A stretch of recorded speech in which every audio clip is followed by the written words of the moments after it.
ঠিক কিনা জোরে কর। এসো কোরআনের ছায়া তলে, এসো হাদিসের ছায়া তলে। সব মানুষ কোরআনের আলোচনা শুনতে ভালো লাগে না। কিছু মানুষ আছে কোরআনের আলোচনা শুনলে তাদের এইরকম বিষ জ্বালা পোড়া হয়, চুলকানির মতো সেই রকম তাদের ভিতরে এইরকম জ্বালা যন্ত্রণা শুরু হয়। সব মানুষ এই কোরআন শুনিয়া এই কোরআন অনুযায়ী আমল করবে। নিজের ব্যক্তিগত জীবন, পারিবারিক জীবন, রাজনৈতিক জীবন, সব জিন্দেগিতে এই কোরআন সিটিং পিটিং করবে, এমন মানুষ পাওয়া যাবে না। কিছু মানুষ আছে কোরআনের বিপক্ষে স্লোগান দিতেই থাকবে, দিতেই থাকবে। মুসলমান ভাইরা আমার, কিয়ামত পর্যন্ত একদল মানুষ থাকবে ফারিকুম ফিল জান্নাহ ওয়া ফারিকুম ফিস সাইর। এক দল থাকবে আল্লাহর জান্নাতি, আর এক দল থাকবে জাহান্নামী। ঠিক কিনা জোরে কর। এক দল থাকবে মুসার লোক, আর এক দল থাকবে ফেরাউনের লোক, এক দল থাকবে আদমের লোক, আর এক দল থাকবে শয়তানের গ্রুপ। ঠিক কিনা জোরে কর। এক কোরআন এক হাদিস, এরপরও মানুষের মধ্যে এত দ্বন্দ্ব, এত ভেদাভেদ, কারণটা কি? আল্লাহ নিজেই বলেন ইউদিল্লু বিহি কাসীরা ওয়া ইয়াহদি বিহি কাসীরা। এক আল্লাহর কোরআন পড়ে কেউ আল্লাহর ওলি হইছে, আবার কেউ কেউ এক আল্লাহর কোরআন পড়ে শয়তানের দোস্ত হইছে। ঠিক কিনা জোরে কর। তাহলে বোঝা গেল এই কোরআনের আলোচনা সবার কাছে ভালো লাগবে না। কোরআনের আলোচনা সবার কাছে ভালো লাগবে না। ভালো লাগবে না কাদেরকে? যেমন উদাহরণস্বরূপ, আপনার শরীরে জ্বর আসছে, জ্বর আসছে তো একবারে বেশি টাইফয়েডের মতো হয়ে গেছে, জিহ্বার মধ্যে মিষ্টি জিনিস দিলেও তিতা লাগে। জ্বর যখন আইছে মিষ্টি জিনিস দিলেও কি লাগে? বেচারা মিষ্টি মুখ দিয়ে কয় থুক্কু, মিষ্টি তো বড় তিতা। এখন আপনারা বুঝে শুনে জবাব দিবেন, বলেন আমরা ওই লোকটাকে সুস্থ না অসুস্থ? কি বলবেন? অসুস্থ। অসুস্থ লোকটার চিকিৎসা করা লাগবে না লাগবে না? চিকিৎসা না করলে সে আর সুস্থতা জীবনেও ফেরত আসবে না।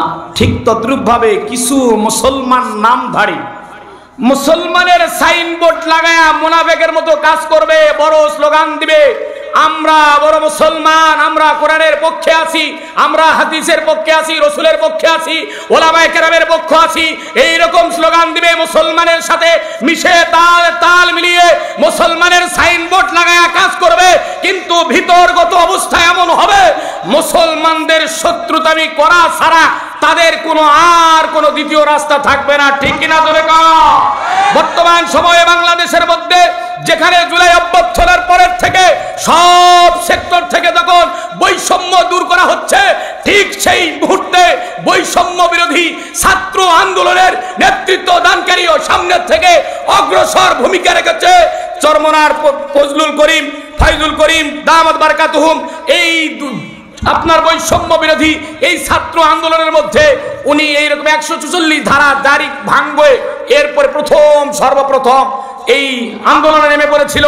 কিন্তু আমরা দেখলাম কি গত কয়েকদিন ধরে বরিশাল সিটি মেয়রের মধ্যে এইরকম ভাবে তাদের মেয়রের নাম ঘোষণা হবে, একটার পর একটা সময় পাল্টায়। লাস্ট চিকিৎসা ছিল গত 5 তারিখে, রায় দেওয়া হবে, কিন্তু 5 তারিখে আমরা দেখলাম কি 5 তারিখে আদালত থেকে মামলা খারিজ। কথা বলেন ঠিক কিনা?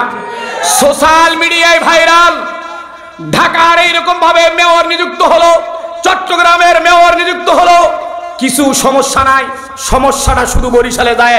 কারণটা কি? উনি হলেন হুজুর। কথা কয় না? যত দোষ নন্দ ঘোষ, সত্যটা বললেই দোষ, যত দোষ নন্দ ঘোষ, সত্যটা বললেই দোষ, করলে অন্যায়ের প্রতিবাদ, নামটা হবে আমার মৌলবাদ। ঠিক কিনা ধরে কর। যত দোষ নন্দ ঘোষ, সত্যটা বললেই দোষ, যত দোষ নন্দ ঘোষ, সত্যটা বললেই দোষ, করলে অন্যায়ের প্রতিবাদ, নামটা হবে আমার মৌলবাদ। ভাইরে নামটা হবে আমার জঙ্গিবাদ। ঠিক কিনা জোরে কর। মুসলমান ভাইরে আমার, এখন দেখা গেল বরিশালের মধ্যে তাহলে বৈষম্য কেন হলো? কারণটা একমাত্র কারণ হলো উনি হলো হুজুর। আর হুজুররা যদি ক্ষমতায় বসে তাহলে দুর্নীতিবাজরা তারা যারা আছে, সাদাবাজ যারা আছে, টেন্ডারবাজ যারা আছে, দুর্নীতির আঁকড়াখানা যারা করছে তাদের কপালে আর ভাত জুটবে না। কতক্ষণ ঠিক কিনা? কারণ যখন হুজুর ক্ষমতায় যাবে, কোরআন অনুযায়ী দেশ চালাবে, সাদাবাজ যারা আছে তাদের পেটে আর ভাত যাবে না, দুর্নীতিবাজ যারা আছে তাদের কপালে আর ভাত জুটবে না। সমাজের মধ্যে নেতামি করা, এইরকম ভাবে শৃঙ্খলা করা, ক্ষমতার দাপট দেখানো, জুলুম করা, এগুলা তাদের মধ্যে আর চলবে না। এ কারণে চিন্তা করলো যেমনি হোক হুজুররা আটকা। কথা কয় না ঠিক কিনা? মক্কা নগরীতে আল্লাহর নবী কোরআনের যখন দাওয়াত দিল, কাফের বেঈমানরা চিন্তা করলো এই লোকটার যদি এই দাওয়াত থেকে না ফেরানো যায় তাহলে আমাদের বাপ দাদার ধর্ম আমরা টিকে রাখতে পারবো না। একটাই মাত্র অপরাধ, কেবল মাত্র অপরাধ, এক আল্লাহর দিকে ডাকে আব্দুল্লাহর বেটা মোহাম্মদ, এটা করতে দেওয়া যাবে?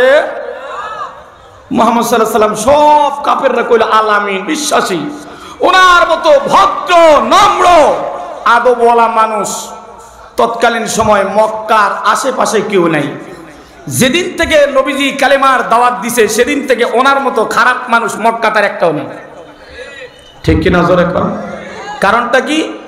এক আল্লাহর দাওয়াত দিচ্ছে। যুগে যুগে যত আল্লাহর বান্দারা এক আল্লাহর তাওহীদের দিকে থাকবে, দুর্নীতির বিরুদ্ধে কথা বলবে, চুরির বিরুদ্ধে কথা বলবে, জেনাকারের বিরুদ্ধে কথা বলবে, চাঁদাবাজদের বিরুদ্ধে কথা বলবে, ঘুষখোরদের বিরুদ্ধে কথা বলবে, যুগে যুগে কিয়ামত পর্যন্ত এক গ্রুপ ওই হুজুরের পিছনে লেগেই যাবে। ঠিক কিনা জোরে বলে? তাহলে বোঝা গেল এক গ্রুপ ফারিকুন ফিল জান্নাহ ও ফারিকুন ফিস সাঈদ, একদল জান্নাতি আর একদল জাহান্নামী। আপনি আমি কোন দলে যাব, জান্নাতি না জাহান্নামী? কথা কয় সবাই কই যাব? জান্নাতি। আমরা সবাই জান্নাতি। তাহলে জান্নাতি গ্রুপের সাথে থাকা লাগবে না? হুজুর ওই জায়গাতে তো আমরা ধরা। জান্নাতি গ্রুপ যারা, তাদের পক্ষে আমরা থাকতে পারি না। তো মুসলমান ভাইরা আমার, যেই কথাটা আমি বুঝাইতে চাচ্ছিলাম, নবী তিরমিজি শরীফের 3600 নম্বর হাদিসে আবু হুরায়রা থেকে হাদিসটা বর্ণিত। আল্লাহর নবী সাল্লাল্লাহু আলাইহি ওয়াসাল্লাম হাদিস বর্ণনা করে ফেরেশতারা আল্লাহকে বলে, আল্লাহ ওই মজলিসে তো সবাই তুমি আল্লাহকে রাজি খুশি করার জন্য আর যায় নাই, কেউ বিভিন্ন চিন্তা চেতনা ধ্যান ধারণা নিয়ে আসছে। রব বলেন, যারা ভালো মানুষের সাথে সঙ্গ দেয়, ওই সঙ্গ থাকার কারণে আমি আল্লাহ গুনাহগারের গুনাহকেও আল্লাহ মাফ করে দিলাম। তাহলে ভালো মানুষের সংস্পর্শে থাকা লাভ আছে না নাই? আছে না নাই? সহবতে চলে তোরা চলে কোনত, সহবতে চলে তোরা চলে কোনত, সহবতে তলে তোরা তলে কোনত। ভালো মানুষের সাথে থাকলে ভালো মানুষ হয়। এই জন্য আল্লামা আত্তার রহমতুল্লাহ আলাইহি বলে, আই বেরাদর বুগুরি দাদিয়া রে বদ, আই বেরাদর বুগুরি দাদিয়া রে বদ, ইয়ারে বদ বদ তোর বুয়া দাজ মারে বদ, ইয়ারে বদ আ রত্তরা সুয়ে জাহিম, ইয়ারে বদ আ রত্তরা সুয়ে জাহিম, ইয়ারে নেকু গিরে তায়া বিনাইম।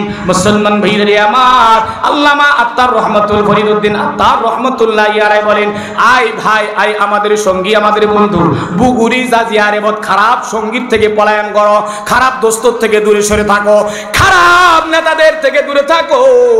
কেন? খারাপ নেতা, খারাপ বন্ধু, খারাপ সঙ্গী, এরা বিষধর সাপের চাইতেও খারাপ, বিষধর সাপের চাইতেও খারাপ। কারণটাকে ইয়ারে বদ আ রত্তরা সুয়ে জাহিম, ইয়ারে নেকু গিরে তায়া বিনাইম। কারণ খারাপ বন্ধু, খারাপ সঙ্গী তোমাকে জাহান্নামের পথে নিয়ে যাবে, আর ভালো বন্ধু, ভালো সঙ্গী, ভালো নেতা তোমাকে জান্নাতের পথ পর্যন্ত পৌঁছায় দিবে। ঠিক কিনা জোরে কও?